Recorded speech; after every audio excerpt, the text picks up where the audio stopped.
سلامتی ہے، سلامتی ان آنکھوں پہ جو ہدایت پہ نظریں جمائے بیٹھی ہیں، ان کانوں پہ جو ذکر خیر کے منتظر رہتے ہیں، اور ان قدموں پہ جو ہدایت کی راہ پہ گامزن ہیں۔ السلام علیکم ورحمۃ اللہ وبرکاتہ۔ تمام تعریفیں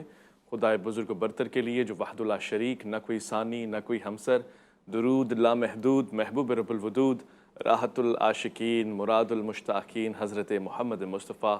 آپ کی آل پاک، آپ کے جانثار انصار اور اصحاب پر رضوان من۔ آپ دیکھ رہے ہیں الف لام میم، میں آپ کا میزبان محمد اویس ربانی تہ دل سے آپ کو کہتا ہوں خوش آمدید۔ 7 محرم الحرام کی یاد میں آج کا یہ لائیو تازہ پروگرام آپ کے سامنے پیش خدمت ہے۔ میں سیاق و سباق میں نہیں جانا چاہتا، پس منظر میں نہیں جانا چاہتا، میں صرف آپ کو اتنا بتانا چاہتا ہوں، اور اہل دل، اہل درد اور احساس کرنے والوں کے لیے یہ جملہ کافی ہے کہ وہ کہ جو ساقی کوثر کے بیٹے فرزند ہیں، اس گھرانے سے تعلق رکھتے ہیں کہ جہاں حضرت جبرائیل علیہ السلام روز بروز وحی لے کر آ رہے ہیں، نزول قرآن مجید وہاں پر ہو رہا ہے، آیات میں محکمات اور متشابہات اسی گھر میں اتر رہی ہیں، سنت کا عملی نمونہ وہاں موجود ہے، آقا علیہ السلام کی زندگی شب و روز جس گھر میں گزر رہے ہیں، جہاں امت کاندھوں یعنی قدموں میں بیٹھ کر دین سیکھ رہی ہے، یہ نواسے کاندھوں پہ بیٹھ کے دین سیکھ رہے ہیں۔ آج اسی گھرانے کے لیے 7 محرم الحرام پانی کی بندش کا پیغام لے کر آئی ہے۔ میں چاہتا ہوں کہ تفسیر سے اور تفصیل طلبی سے کربلا کا جائزہ لوں، مگر آج صرف اور صرف فرزندان امام حسین پہ گفتگو کی جائے، کیونکہ بڑوں کی قربانی کو تو بڑے لوگ نہیں سمجھ سکے، مگر بچوں کی قربانیوں کو تو بڑے بڑے سمجھ جاتے ہیں، اتنا جان لیتے ہیں کہ ان کی قربانی کی عمریں نہیں ہوتی ہیں، یہ ابھی طفلے ناتواں ہوتے ہیں، مگر اس کے باوجود توانائی کا وہ سرشار اور وہ معیار کہ دنیا اعتماد اور اعتبار کر لے کہ یہی گھرانہ بنی ہاشم کا گھرانہ ہے، یہی وہ گھرانہ ہے جو نبی احمد مرسل کا گھرانہ ہے۔ آپ پر درود و سلام۔ میں آج کے اس پروگرام میں فرزندان امام حسین، آپ پہ ہمارا سلام ہو، ان کے حوالے سے گفتگو کرنے کا خواہش مند ہوں، میرے پروگرام میں تشریف فرمائیں۔ بہت ہی پیارے ایک اخلاق کا سراپا نمونہ ہے، تبلیغ اور دین حقہ کی سربلندی میں مصروف عمل رہتے ہیں، حالیہ حج سے متبرک ہو کر آئے ہیں۔ میں خوش آمدید کرنا چاہتا ہوں مفتی عبدالقادر کو۔ السلام علیکم ورحمۃ اللہ۔ وعلیکم السلام ورحمۃ اللہ۔ میں خوش آمدید کہوں گا اپنے دوسرے مہمان کو۔ مجھے تو ان سے علم کی حدت یوں محسوس ہوتی ہے جیسے کسی کنویں سے آپ نے پانی نکالا ہو اور بارہا اس کی مٹھاس آپ کے لبوں پہ باقی رہ جائے۔ بہت ہی اچھا عقیدہ، بہت ہی پیارا انداز اور تحقیق کے اوپر مبنی گفتگو فرماتے ہیں۔ آج کچھ کتابوں کا تحفہ بھی میرے پاس لے کر آئے، میں سب سے پہلے خوش آمدید کہوں، اور میں ان کا شکریہ اس کتاب کے حوالے سے بھی کہوں اور دیگر چیزوں کے حوالے سے۔ مفتی اعجاز بشیر، السلام علیکم ورحمۃ اللہ۔ وعلیکم السلام ورحمۃ اللہ۔ سب سے پہلے مجھ سے بہت شکریہ، آپ نے جو کتابیں پیش کی ہیں، مجھے تو اس کا میں نے مطالعہ نہیں کیا، ان کے موضوعات یعنی ان کے ناموں سے محبت ہو گئی ہے۔ پہلی کتاب اعجاز سید المرسلین فی تذکرۃ زین العابدین، یعنی معروف ہے امام زین العابدین کے نام سے، اور مجھے اس کو پڑھنے کا تجسس ہے۔ دوسری کتاب یہ بھی آپ دیکھیے کتنے پیارے ناموں کا انتخاب آپ نے فرمایا ہے، اعجاز الرسول فی تذکرۃ الائمۃ من ذریۃ البتول المعروف اہل بیت کے امام۔ تو یہ خوبصورت نبادرات ہیں۔ تیسری بھی ایک خوبصورت کتاب ہے۔ میں گفتگو کا آغاز کروں، اس صاحب سب سے پہلے جناب حضرت سید الشہداء امام علی مقام حضرت حسین، آپ پہ ہمارا سلام ہو۔ آپ کے کون کون سے بیٹے کربلا میں شریک ہیں، کون کون سی اولادیں ہیں جو اس کار خیر میں، امت کی اصلاح میں، عمل بالمعروف و نہی عن المنکر میں آپ کے سفر میں ہم سفر ہیں اور قربانی کے نذرانے پیش کر رہی ہیں؟ بسم اللہ الرحمن الرحیم۔ جناب رسول اللہ صلی اللہ علیہ وسلم کے یہ فرزندان، آپ کے یہ خوبصورت شہزادے، آپ کے یہ خوبصورت نواسے، پہلے تو ان کے فضائل ہم سنتے ہیں کہ احادیث مبارکہ میں اہل بیت کے کیا فضائل ہیں، ان کے کیا فضائل احادیث مبارکہ میں وارد ہے۔ ایک روایت میں حضرت زید ابن ارقمہ رضی اللہ عنہ فرماتے ہیں کہ حضور علیہ السلام نے ارشاد فرمایا کہ انا تارکن فیکم ثقلین، میں 2 چیزیں تمہارے درمیان چھوڑ کر جا رہا ہوں جو بڑی اہم چیزیں ہیں، بھاری چیزیں ہیں۔ فرمایا کتاب اللہ، پہلی چیز کتاب اللہ، اللہ کی کتاب، فیہ الہدی والنور، کہ جس کے اندر ہدایت بھی ہے، نور کا سامان بھی ہے، سبحان اللہ۔ کہ اس کو مضبوطی سے تھامو گے تو تمہاری زندگی آسان ہوگی، اور اسی کے مطابق چلو گے تو تمہاری مشکلات حل ہوں گے۔ اور دوسری بات فرمائی کہ وَأَهْلُ بَيْتِي أُذَكِّرُكُمُ اللَّهَ فِي أَهْلِ بَيْتِي، 3 دفعہ آپ نے یہ بات ارشاد فرمائی، 3 دفعہ 3 دفعہ دہرایا، أُذَكِّرُكُمُ اللَّهَ فِي أَهْلِ بَيْتِي، اہل بیت کے بارے میں، اپنے گھر والوں کے بارے میں، اپنی عطرت کے بارے میں تمہیں یاد دلاتا ہوں، ان کے ساتھ اچھا سلوک کردہ۔ ایک اور روایت میں حضور اکرم صلی اللہ علیہ وسلم نے یہ بھی ارشاد فرمایا، آپ نے دعا کی، فرمایا کہ اللہم انی احبہما، اے اللہ میں اپنے ان دو شہزادوں سے محبت کرتا ہوں، حضرات حسنین رضی اللہ عنہما، اور فرمایا فاحبہما، اے اللہ تو بھی ان سے محبت فرما، اور آگے فرمایا کہ اللہ واحب من یحبہما، اور اے اللہ ان سے محبت کرنے والوں سے تو بھی محبت فرما۔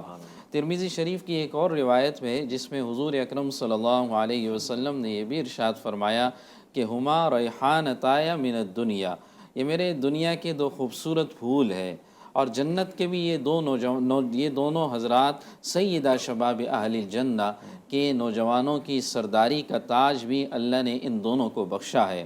صحابہ اکرام رضوان اللہ علیہم اجمعین میں سے ایک صحابی ہیں، وہ فرماتے ہیں کہ حضور علیہ السلام باہر تشریف لا رہے تھے اور آپ کے کندھے پر ایک چادر تھی،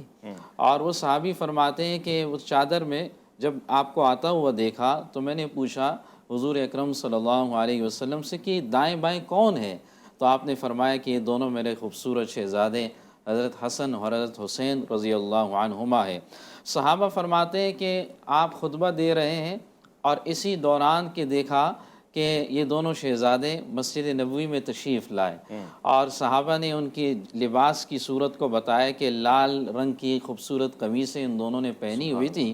اور لڑکھڑاتے ہوئے گر رہے ہیں اور پھر اٹھ رہے ہیں۔ فرمایا کہ حضور علیہ السلام نے اپنا خطبہ مختصر کیا ان کے لیے، اور آپ ممبر سے نیچے اترنے کے بعد ان دونوں حضرات کو اٹھایا، اور اٹھانے کے بعد ممبر پر تشریف لے آئے اور اسی طرح بٹھایا، اور بٹھانے کے بعد فرمایا کہ اللہ نے سچ فرمایا کہ تمہاری اولادیں اور تمہارا مال تمہارے لیے ایک آزمائش ہے، اور مجھے ان کی محبت کی وجہ سے جو ہے وہ محبت کھینچ لائی اور میں نے ان کو اپنے قریب کیا۔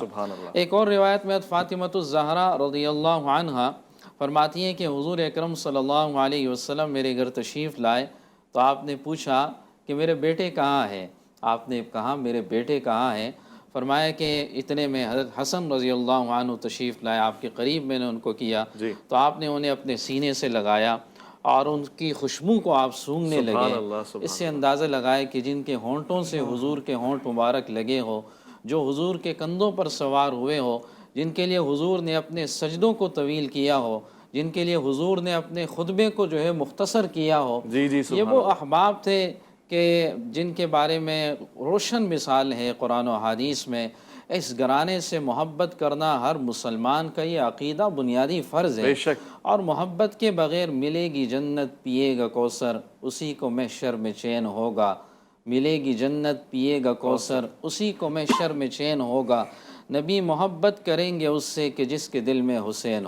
ہوگا۔ سبحان اللہ، یعنی آپ نے فرزندان رسول کا ذکر فرمایا آج کے اس پروگرام میں۔ بے شک جب قرآن کہہ رہا ہے کہ کوئی بھی ایسا نہیں ہے جس کو یہ کہنے کا دعویٰ اور اس کی حقیقت حاصل ہو کہ ہم اللہ کے رسول کے بیٹے ہیں، ما کان محمد، مگر وہاں پر سورہ مباہلہ کی اس آیت میں فمن حاجک فیہ من بعد ما جاءک من العلم، وہاں بتا دیا کہ ابنانا و ابناکم کی تفسیر سبتین ہے۔ سبحان اللہ، سبحان اللہ۔ مفتی صاحب میں یہ جاننا چاہتا ہوں، چونکہ فرزندان امام حسین پہ نگاہ جمائے ہوئے بیٹھا ہوں، میرے ذہن میں تاریخ شہادت ہے اور ایک بھی ایسی مثال اس انداز سے نہیں ہے کہ 6 ماہ کا کوئی فرزند قربانی کی لازوال مثال قائم کرے۔ جناب حضرت علی اصغر کون ہے؟ بسم اللہ الرحمن الرحیم۔ شگفتہ گلشن زہرا کا ہر گل تر ہے، کسی میں رنگ علی ہے کسی میں بوئے رسول۔ واہ واہ۔ بات یہ ہے کہ جو کربلا میں گھرانہ لے کر گئے ہیں امام علی مقام، چونکہ اس سوال کا جواب دینے سے پہلے میں صرف ایک لائن ذکر کرنا چاہتا ہوں کہ امام علی مقام کی کربلا میں جنگ تھی کیا؟ اگر تو اقتدار کی جنگ ہوتی تو اصول اقتدار یا جنگ اقتدار کا جو طریقہ کار ہوتا ہے وہ بڑا سادہ ہے، پوری دنیا کو پتہ ہے، یہاں بھی تلوار ہوتی ہے وہاں بھی تلوار ہوتی ہے، یہاں بھی مردوں کا لشکر ہوتا ہے وہاں بھی مردوں کا لشکر ہوتا ہے۔ یعنی جب غلبے کے لیے اور قوت کو پانے کے لیے حصول اقتدار کے لیے جنگیں لڑی جاتی ہیں تو ہمیشہ تاریخ انسانیت گواہ ہے کہ مردوں کا مردوں سے مقابلہ ہوتا ہے۔ لیکن حسین کی جو کربلا میں جنگ ہے میرے امام کی، وہ اتنی خوبصورت جنگ ہے کہ وہ اقتدار کی جنگ نہیں ہے، وہ اقدار کی جنگ ہے۔ اور جب اقدار کی جنگ لڑی جاتی ہے تو اس کے اندر ایک خاتون زینب کی صورت میں بھی سامنے آتی ہے، اس کے اندر ایک نوجوان علی اکبر کی صورت میں بھی سامنے لایا جاتا ہے، بلکہ ان تمام سے بڑھ کر علی اصغر جیسا معصوم گود میں جو ہوتا ہے اس کو بھی سامنے رکھ دیا جاتا ہے کہ ہمارے اس گھرانے میں دیکھ لو کہ ان میں سے ایک خاتون بھی ہے تو وہ عظیم کردار کی مالک ہے، ایک نوجوان بھی ہے تو بے داغ کردار کا مالک ہے، اور اس کے علاوہ ایک ایک فرد کو اٹھا کر تم تجزیہ کرتے چلے جاؤ، تم میں سے ہمارے رفقا میں کوئی ایک ایسا نہیں ملے گا جس کا کردار داغدار ہو۔ تو یہ بنیادی طور پہ جو کردار کی جنگ لڑنے گئے تھے امام علی مقام، یہ اقتدار کی جنگ تو تھی ہی نہیں۔ تو اس لیے حضرت علی اصغر اس کے اندر پیش کیے گئے ہیں کہ تمہارا ظلم جتنا تم دکھا سکتے ہو تم اپنا ظلم دکھاؤ، تو تیر آزما ہم جگر آزمائیں والی بات ہے۔ تو انہوں نے اپنے ظلم کی انتہا کر دی، امام علی مقام نے اپنے صبر کی انتہا کر دی۔ تو یہ جو دو مارکہ ہوا ہے اس کے اندر حق و باطل کا فرق ہمیں پتہ چلتا ہے، اور امام کی قربانیاں نہ صرف آپ کے جوان مردوں نے جو رفقات تھے انہوں نے دی ہیں، بلکہ آپ کے ساتھ ساتھ آپ کی اولاد نے، جیسا کہ آپ نے پہلے ذکر کیا سوال میں، تو حضرت مولا کائنات علی مرتضیٰ کے آپ دیکھیں تو کم و بیش 7 سے 8 بیٹے تو خود مولا کائنات کے آپ کے ساتھ شہید ہوئے ہیں، اختلاف 7 ہیں یا 8 ہے تعداد کے اندر۔ پھر آپ کے بھائی حسن کے 4 سے 5 بیٹے شہید ہوئے ہیں۔ اس کے علاوہ آپ کے جتنے بھی قریبی رشتہ دار تھے، حضرت مسلم بن عقیل جو آل عقیل ہیں ان کے صاحبزادے جو ہیں وہ اس میں شہید ہوئے ہیں۔ یعنی ایک سے بڑھ کر ایک امام علی مقام کے ساتھ اپنے گھرانے کا شہید پیش کر رہا ہے۔ یہ جنگ صرف امام کی نہیں تھی بلکہ یہ بقائے اسلام کی جنگ تھی۔ اسی لیے ہر فرد نے، ہر طبقے نے، ہر گھرانے نے، ہر خاندان نے اس میں حصہ ڈالا ہے، اور یہی وہ بات تھی جس نے کربلا کو لازوال بنا دیا ہے کہ ایسے بے مثل بے مثال افراد ایک ایک کر کے ان کے سامنے پیش کیے گئے ہیں۔ امام علی مقام کا میں وہ آخری خطبہ یہاں پر اشارتاً ذکر کرنا چاہتا ہوں۔ جب امام نے ہم شبیہ مصطفیٰ صلی اللہ علیہ وسلم کو، علی اکبر کو بھی شہید کروا دیا گیا، ہو گئے، تو اس کے بعد اختتام پر جب اپنی شہادت کے لیے جاتے ہیں تو امام جیسا صبر و استقلال آپ دیکھیں کہ امام فرماتے ہیں کہ اگر اب بھی رجوع کر لو تو میں تمہارے لیے بخشش کی دعا کرتا ہوں۔ اب بھی یعنی 70 سے زیادہ شہداء پیش کرنے کے بعد یہ جگرا، یہ صبر، اور جس میں اپنا علی اصغر جیسا معصوم، ایک روایت طبری کی یہاں تک آتی ہے کہ حضرت علی اصغر جو ہیں وہ راستے میں پیدا ہوئے ہیں، 6 ماہ کے نہیں تھے بلکہ بہت ہی کم سن تھے، اور اگر 6 ماہ بھی لگائے جائے تو یہ کیا عمر ہے؟ یہ تو ابھی دودھ پینے کی عمر سے بھی وہ تجاوز نہیں کر سکے ہیں۔ تو امام ایسے موقع پر بھی فرما رہے ہیں کہ ظالموں اگر اب بھی باز آ جاؤ، رجوع کر لو، جتنا خون بہانا تھا بہا دیا ہے، اب بھی لوٹتے ہو تو میں تمہارے لیے بخشش کی دعا کرتا ہوں۔ لیکن جن کے دلوں پر اللہ نے ختم اللہ علی قلوبہم کی مہر لگا دی ہو تو وہ کہاں پلٹنے والے ہیں؟ جن کے سامنے علی اکبر جیسا ہم شبیہ مصطفیٰ کھڑا ہے، جن کے سامنے خود سیدہ شباب اہل جنہ کی مجسم تصویر امام علی مقام کی صورت میں کھڑی ہے، نہ ان کو ہم شبیہ مصطفیٰ کا لحاظ آیا ہے، نہ ان کو سیدہ شباب اہل جنہ کا لحاظ آیا ہے۔ بلکہ میں جملہ مولانا کی اس بات میں ایڈ کرنا چاہتا ہوں کہ جتنے فضائل اور مناقب ہیں یہ آج ہم نے سنے ہیں، ایسی بات نہیں ہے کہ یہ یزیدیوں نے نہیں سنے تھے۔ وہ ایسا معرکہ کربلا ہے کہ یہاں نماز پڑھ رہے ہیں یزیدی بھی، یہاں امام علی مقام بھی، اور عجب تعجب کی بات ہے، عقلوں پر ایسے پردے پڑے ہیں کہ اللہم صلی علی محمد و آل محمد، تو وہ وہاں نماز میں تشہد میں پڑھ کر سلام پھیر رہے ہیں، اور سلام پھیرنے کے بعد اسی آل پر تیر بھی چلانے کے لیے تیار ہیں۔ تو یعنی اللہ نے ان کو ایسا اندھا کیا ہے کہ مجھے بتائیں اس وقت روئے زمین پر آل محمد اور کون تھا؟ اگر حسین نہیں تھا تو آل محمد اس وقت زمانے میں کوئی اور کون ہو سکتا ہے؟ تو یہ وہ چیز ہے کہ امام علی مقام نے اس پورے کردار کے ساتھ اس کربلا کی جنگ کا مقدمہ پیش کیا۔ بے شک، اور یہ مقدمہ اتنا ثقیل ہے، اتنا قوی ہے،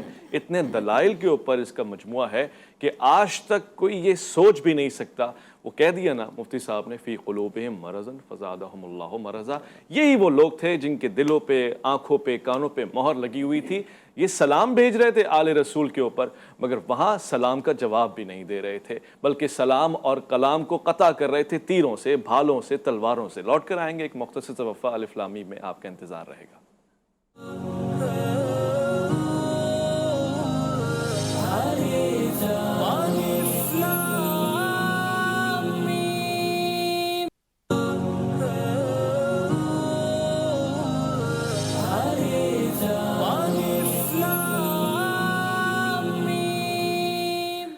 الف لام میم میں خوش آمدید۔ ظالماً اس وقت پروگرام آپ ہی کے لیے ہے اور اس میں آپ کے سوال جواب بھی آتے رہتے ہیں، مگر میں خوش بختی سمجھتا ہوں یہ بات کہنا کہ حضرت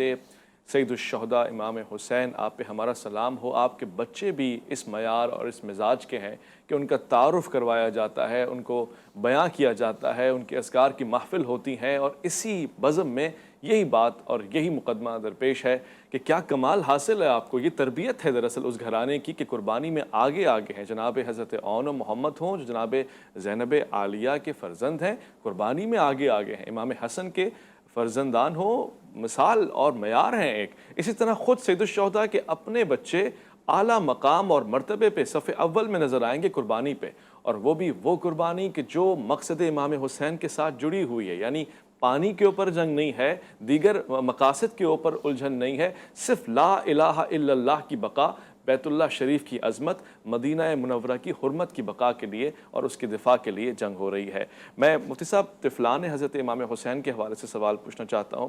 کہ حضرت کی یہ خوبصورت اور معیاری تربیت کہ اس 3 دن کی پیاس میں بھی کسی ایک بچے ہی کا صحیح دامن صبر کا نہیں چھوٹا، بلکہ قربانی ایسے شجاع اور بہادر انداز سے پیش کی ہے کہ گویا ان سے بہتر تو جنگی معاملات کو کوئی جانتا ہی نہیں تھا۔ ایسی قربانیوں کی تاریخ پوری تاریخ میں کربلا جیسا واقعہ موجود نہیں ہے، بلکہ قربانی کی آپ نے بڑی اچھی بات کی۔ یہ قربانی شروع ہوتی ہے اپنے گھر سے، جی، اور ایک پیغام بھی دنیا کو دینا ہے کہ دین کی سربلندی کے لیے سب سے پہلے اگر گھر کی قربانی کا بھی وقت آیا تو اس میں بھی دریغ نہیں کرنا، اس میں آگے بڑھنا ہے۔ دوسرے نمبر پر جب آپ کے سب سے چھوٹے صاحبزادے کہ جب پیاس سے ان کی زبان باہر آئی اور آپ نے اس موقع پر خالی کہا کہ میں چاہتا ہوں کہ تھوڑی دیر بدبختوں ان کو تو پانی پلاؤ، حضرت کو تو پانی پلاؤ، لیکن انہوں نے اس وقت بھی پانی نہ پلایا، اور جن گھڑوں میں بھی اگر کوئی پانی لے جانے لگے تو انہیں بھی تیر سے مارنے لگے کہ پانی ان تک نہ پہنچے۔ اور اسی وقت میں جب اپنے اس شہزادے کو اپنے ہاتھ میں اپنے گود میں لیا اور اسی وقت ایک تیر آیا، اور بجائے اس کے کہ پانی ان کو پلاتے، شاید وہ خون کے قطرے ان کے ہاتھ میں، حضرت کے ہاتھ میں جب گریں، اور بد دعا آخر تک نہیں دی، لیکن جب یہ موقع آیا، یہ مرحلہ آیا، تو اس مرحلے پر آپ نے ایسی بد دعا دی اور فرمایا کہ اے اللہ ان دشمنوں کو اور ایسے دشمنوں کو مسلط فرما اور انہیں جہنم کے اندر داخل فرما، اور دنیا میں ہی ان کو عبرتناک انجام سے دوچار فرما۔ اسی لیے تاریخ میں یہ آتا ہے کہ جن لوگوں نے اس کے اندر براہ راست یا حصہ لیا یا جو انڈائریکٹ تھے، ان کا اس دنیا میں ایسا حال ہوا، بلکہ اسی میدان کے اندر ابن حوریہ کا نام آتا ہے کہ ابن حوریہ نے آپ کو بد دعا دی، اور حضرت حسین رضی اللہ عنہما نے اس موقع پر جب اس کی بد دعا سنی، نعوذ باللہ، اس نے کہا کہ جہنم کے اندر تو داخل ہوگا۔ حضرت حسین رضی اللہ عنہما نے اس موقع پہ فرمایا کہ تو جہنم کے اندر داخل ہوگا۔ تاریخی روایت الکامل جو تاریخ کی کتاب ہے اس میں یہ بات لکھی ہوئی ہے کہ اسی میدان کے اندر اس کا گھوڑا بدکا، اور بدکنے کے بعد وہ گھوڑا آگے جا رہا ہے اور اس کا ایک پاؤں پھنسا ہوا ہے، اس کے جسم کے ٹکڑے ٹکڑے ہو کے گر رہے ہیں، اور ایسے گرتے گئے کہ آخر میں اسی رکاب میں جہاں اس کی ٹانگ پھنسی ہوئی تھی وہ ٹانگ رہ گئی، اور سب نے یہ منظر دیکھا کہ حضرت حسین رضی اللہ عنہ کی یہ بد دعا اسی موقع پر لگی۔ لیکن وہی حضرت والی بات کہ ان کے دل ایسے سخت ہو چکے تھے، ایسے سیاہ ہو چکے تھے۔ یہ عظیم تاریخی قربانی ہے، اور ایسی تاریخ کہ پوری تاریخ کے اندر اس جیسی قربانی ہمیں کہیں نظر نہیں آتی۔ اور یاد رکھیے کہ صحابہ اکرام اور اہل بیت کی جو تاریخ ہے یہ گھر کی قربانیوں سے بھری ہوئی ہے۔ حضور علیہ السلام کے یہ شہزادے، پھر آپ کے اپنے اتنے خوبصورت شہزادے، چھوٹے بچے اور بچیاں، اور اسی طرح عورتیں، تو ہمیں اس کے ساتھ یہ بھی سوچنا چاہیے کہ حضرت امام جو گئے وہ کن مقاصد کے لیے گئے، اور پھر حضرت امام کے ذکر کے ساتھ فکر امام حسین رضی اللہ عنہ اس کی طرف بھی آنا چاہیے کہ حضرت نے اس میدان میں بھی اس موقع پر نماز کو نہیں چھوڑا، اور نماز کا اہتمام کیا۔ پانی انہوں نے بند کیا تو حضرت نے تیمم کیا، لیکن نماز کو اس حال میں بھی نہیں چھوڑا، نماز بھی نہیں چھوڑی، اور اس کے ساتھ اس بات پر کھڑے رہے کہ اگر کوئی ظالم بادشاہ جتنا بھی بڑا سے بڑا ظالم ہو، اس کے سامنے حق بات کہنا یہ ایک بہادری ہے، شجاع ہے، اور یہی اصل عزم و ہمت ہے۔ حقیقت فرمایا آپ نے، یعنی آپ نے مثال قائم کر دی شجاعت اور بہادری کی۔ ظالم حاکم کے آگے کلمہ حق کو بلند کرنا، اور وہ بھی اس مستقل مزاجی سے۔ انکار امام حسین تو ایک مثال بن گئے۔ آج کوئی بھی شخص ادنا سی بھی کوئی کاوش کرتا ہے، معیار امام حسین ہوتے ہیں، وہ خود کو حسینی لشکر میں شمار پانے کی کوشش کرتا ہے اور بیان کرنے کی کوشش کرتا ہے۔ مفتی صاحب، حضرت علی اکبر جیسا کہ آپ نے فرمایا